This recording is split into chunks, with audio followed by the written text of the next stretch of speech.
महाराष्ट्र से मजबूर होकर अपने अपने राज्यों की तरफ पैदल निकल रहे हैं। इस तपती धूप के अंदर छोटे छोटे बच्चों को लेकर बुजुर्ग लोग, नौजवान लड़के, ये लोग या तो साइकिल के ऊपर 1400, 1500, 1600 किलोमीटर का सफ़र तय करने के लिए ये लोग पैदल इस वजह से निकल रहे हैं कि इन्हें कोई सुविधा नहीं दी जा रही है। मैंने खुद ने prime minister's office, railway minister, railway department, इनको सबको ट्वीट के जरिए बार बार ये बताया था कि कई हजार लोग यहाँ पर फंसे हुए हैं करके। इसके बावजूद अगर ये घटना होती है, ये एक्सीडेंट होता है, तो ये एक्सीडेंट नहीं है, ये हत्या है। और इस हत्या के पीछे रेलवे डिपार्टमेंट के ऊपर हत्या का केस रजिस्टर होना चाहिए, प्राइम मिनिस्टर्स ऑफिस के ऊपर है तो रजिस्टर होना चाहिए। क्योंकि अगर आप सिविल एविएशन मिनिस्टर ये प्लानिंग कर सकते हैं कि 7 तारीख से लेकर 14 तारीख के बीच में इतने हजार हम मुसाफिरों को विदेशों से हम यहाँ पर हवाई जहाज के जरिए लेकर आएंगे, तो इन गरीबों को सड़कों के ऊपर क्यों छोड़ा गया है? मरने के लिए ही छोड़ा गया ना, कि मरने के बाद क्या होगा? इनकी कीमत लगा दी गई है। शिवराज सिंह चौहान साहब ने 5 लाख रुपए का घोषणा की है, महाराष्ट्र के मुख्यमंत्री ने 5 लाख रुपए की कंपनसेशन की घोषणा की है, यानी कि इनकी मौत की कीमत 5-5 लाख रुपए रहेगी। तुम मरो, हम तुमको 5-5 लाख रुपए देंगे करके। अब होगा यही कि रेलवे मिनिस्टर, प्रधानमंत्री है तो कुछ दुख जताएंगे कि मुझे बहुत अफसोस हुआ है करके। रेलवे मिनिस्टर कहेगा कि मैं एक इंक्वायरी करवा रहा हूं, और उसी इंक्वायरी का नतीजा है ये जितने अधिकारी यहां पर आए हुए हैं, ये सब के ऊपर हत्या का केस रजिस्टर होना चाहिए। ये गरीबों को आज भी आप देखें, अगर आप रोड के ऊपर जाइए तो कितने 100 मजदूर आपको अभी भी रास्ते के ऊपर मिलेंगे जो रोड के ऊपर निकले हैं सिर्फ इस उम्मीद के ऊपर कि हमको कहीं ना कहीं कुछ ना कुछ सहारा मिल जाएगा करके। और ये भी जो मजदूर निकले थे इस उम्मीद के ऊपर निकले थे कि कम से कम हमें औरंगाबाद से जो ट्रेन जाने वाली थी जबलपुर, वो ट्रेन के अंदर हमको जगह मिल जाएगी करके इसमें। लेकिन क्या ये सरकार को दिख नहीं रहा है? हर रोज आप लोग ही दिखा रहे हैं, आपके चैनल के ऊपर ही दिखाया जा रहा है कि कैसे ये गरीब लोग सड़कों के ऊपर इतनी तपती धूप के अंदर 1400, 1500, 1600 किलोमीटर का सफ़र के तय करने के लिए निकले हुए हैं। तो मेरे हिसाब से मैं ये मानकर चलता हूँ कि ये एक्सीडेंट नहीं है, इसके ऊपर हत्या का केस रजिस्टर होना चाहिए। और तमाम दोषी लोग हैं जो इसको नज़रअंदाज कर रहे थे, जो विदेशों के अंदर रहने वाले हैं, वो पैसे वाले लोग हैं, तो उनको हवाई जहाज से लाने के लिए पूरी प्लानिंग की जा रही है कि कितने फ्लाइट्स कहाँ से ऑपरेट होंगे करके।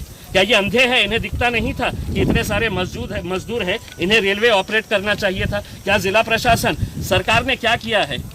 सिद्धार्थ साहब, सरकार ने ये किया था कि एक नोटिफिकेशन जारी किया और ये कहा कि इस ईमेल आईडी के ऊपर जितने भी मजदूर जाना चाहते हैं वो उस ईमेल आईडी के ऊपर है, तो आप अपना डिटेल्स अपलोड करिएगा, आपका आधार कार्ड अपलोड करिएगा, आपका मेडिकल सर्टिफिकेट अपलोड करिएगा। ये मजदूर जिनके पास ना स्मार्टफोन्स है, जिन्हें ना कंप्यूटर ऑपरेट करना आता है, ये मजदूर लोग ऑपरेट करे होते ऑनलाइन करके।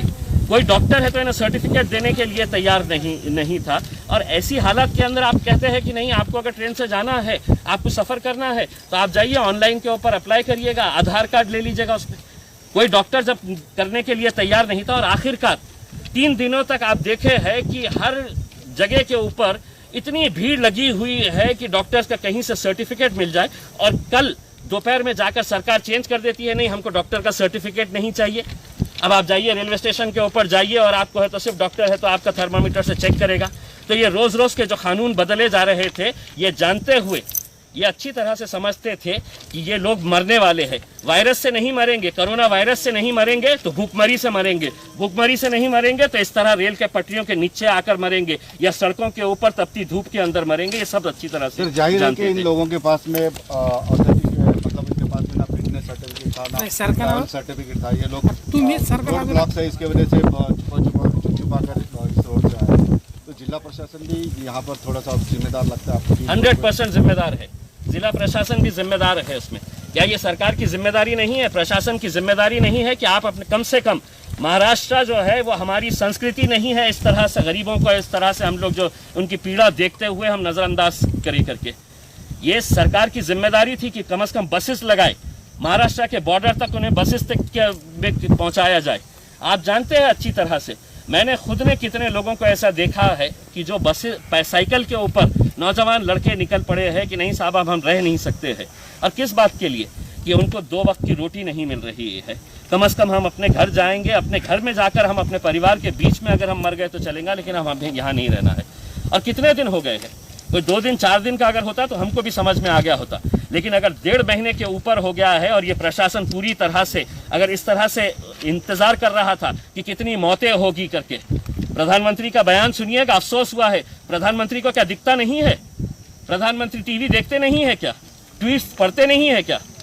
उनको पता नहीं है कि इतने सारे मजदूर जो रोड के ऊपर निकले हुए हैं उनकी हालत क्या है करके। अभी मैं आ रहा था, एक आदमी छोटे से बच्चे को 2 साल के बच्चे को लेकर है तो कितनी दूर से निकला हुआ है, 150 किलोमीटर का सफर किया है। आप निकलिए, आपको खुद मिलेंगे वो लोग यहाँ पर भी। सर इसमें बात ये है कि ये लोग जो है एक स्टील कंपनी में काम करते थे जालना में, तो उस कंपनी की भी जिम्मेदारी बनती थी कि उनको खाना पानी मुहैया करें। देखिए, सरकार ने तो एक कागज निकाल दिया, कागज के टुकड़े के ऊपर लिख दिया है उसके ऊपर कि किसी की भी पगार काटनी नहीं चाहिए, किसी को नौकरी के ऊपर से निकालना नहीं चाहिए।